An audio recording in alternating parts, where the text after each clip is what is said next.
Մեղադրանքի արժանահավատությունը պետք է ապացուցվի, մեղադրանքը եւ դատավճիռը համեմատականության մեջ պետք է համաչափ լինեն հանցագործությանը, որը որ օրինակ Միքայել Սրբազանի դեպքում խիստ կասկածի առարկա է դառնում, անձը խտրական կերպով չպետք է կալանավորված լինի այլ անձանց հետ եւ արդար դատավարությունը պետք է որ ապացուցված լինի, ինչը էլի անկախ դիտորդի մոտ խիստ կասկածներ է թողում։ Արձագանքում եք Երազա։ Շնորհակալ եմ շատ։ Տիկին Վարդան, տեսեք, դուք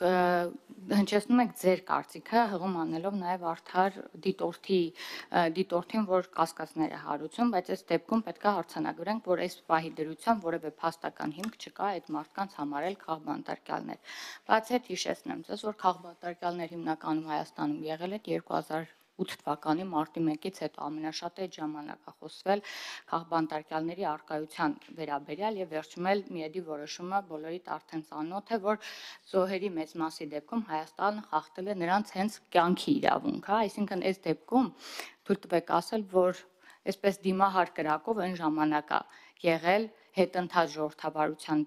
ժողովրդավարությունից, երբ որ ոչ միայն սպանվեցին մարդիկ Հայաստանի Հանրապետությունում, Երևանի կենտրոնում, այլ սպանվեց նաև ժողովրդավարությունը, խոսքի ազատությունը, կամքի ու խղճի ազատությունը։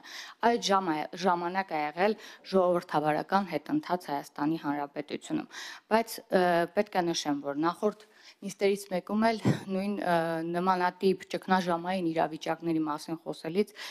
հայտարարություններ բերել նաև Մամիջանյանը եւ այնքան հետարքիր այսպես ուղիղ գիծ եմ տեսնում այս երկու հայտարարությունների մեջ։ Մամիջանյանը կարծես ամբողջությամբ նկարագրում էր Սերժ Սարգսյանի կառավարման տարիների վերաբերյալ այն ճգնաժամը, որի հիմքով տեղի ունեցավ հեղափոխությունը, հիմա նույն տրամաբանությամբ դուք եք բերել այս հայտարարությանը, դա էլ իմ անձնական կարծիքն է, շնորհակալ եմ։ Ես ցավոք սրտի պետք է արձանագրեմ, որ մենք ցանկացած քննարկում էլի տանում ենք ներկա նախկին այս խոսույթի շրջան, այսինքն դες ասում ենք այս պահին արկա են քաղբանտարկյալներ, ասում ենք քաղբանտարկյալները նախկինում են, այո, նախկինում խնդիրներ եղել են, որը մեկը չի կարող դա հերքել եւ դրա մասին ես ինքս էլ բազմաթիվ անգամներ խոսել եմ, բայց մենք այսօր քննարկում ենք այսօրվա արկա իրավիճակը, այսօր են մարդիկ բանտերում գտնվում։ Նախկիններում երբևէ 3 arczepiskopos կամ 2 arczepiskopos եւ 1 եպիսկոպոս բանտարկված չի եղել։ Ինչ վերաբերում է թե ուրեմն չենք ապացուցում, որ քաղբանտարկյալ են, մենք չպետք է ապացուցենք, որ իրենք քաղբանտարկյալ են։ Իշխանությունները, պետությունը պետք է ապացուցի, որ նրանք քաղբանտարկյալ չեն հանդիսանում։ Բարբերաբար ասում են, այս մարդիկ քրեական հոդվածներով դատապարտվող մարդիկ են։ Եկեք պետք է խնդրեմ մի փոքրիկ ձայնագրություն միացնեմ, այս ձայնագրությունից հետո շարունակեմ խոսքս, հա։ Համար ուղղակի մի դիտարկում, խորհրդային միության ժամանակներում է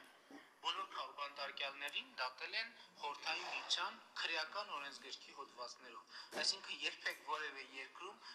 քաղաքական բանտարկյալների դատավարության օրենսգիր կամ քաղաքական հանցագործությունների օրենսգիր գոյություն չունի։ Բոլոր երկրներում էլ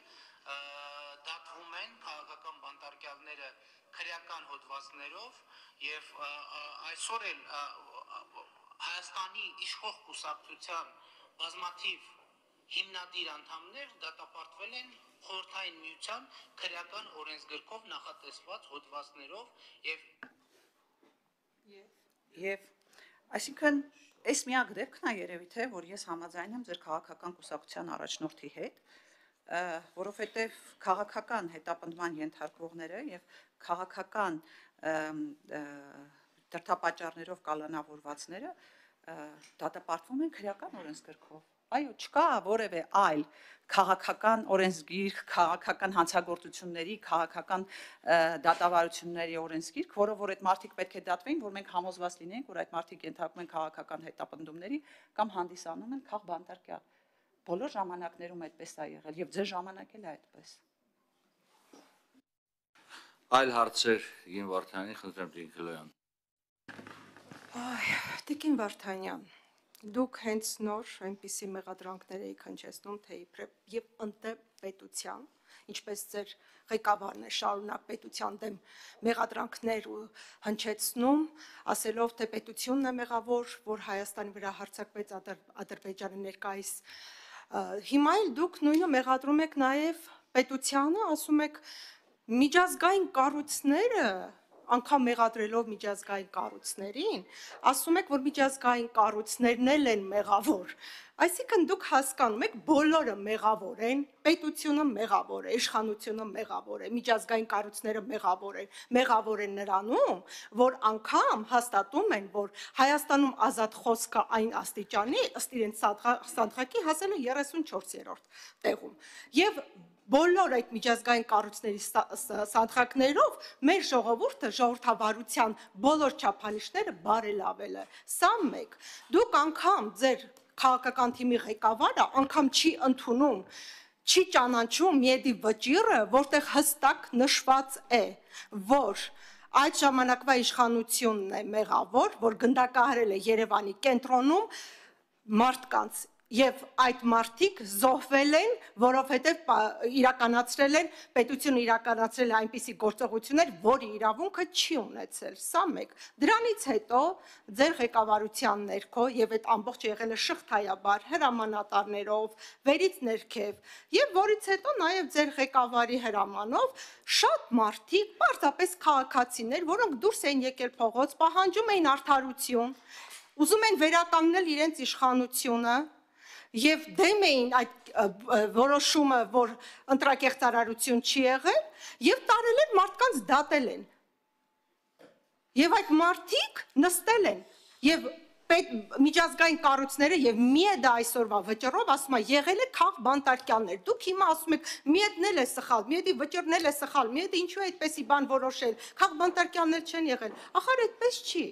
Տիկին Վարդանյան ջան, հիմա հարցը ձևակերպում եմ, այդպես չի։ Եվ ընդհանրապես դուք ճիշտ եք համարում, որ կարելի է շարունակաբար պետությանը մեղադրել անտեղի, անհիմն, եւ բացի դրանից չհավատալ դատարանների վճիռներին, երբ որ հոգևորականը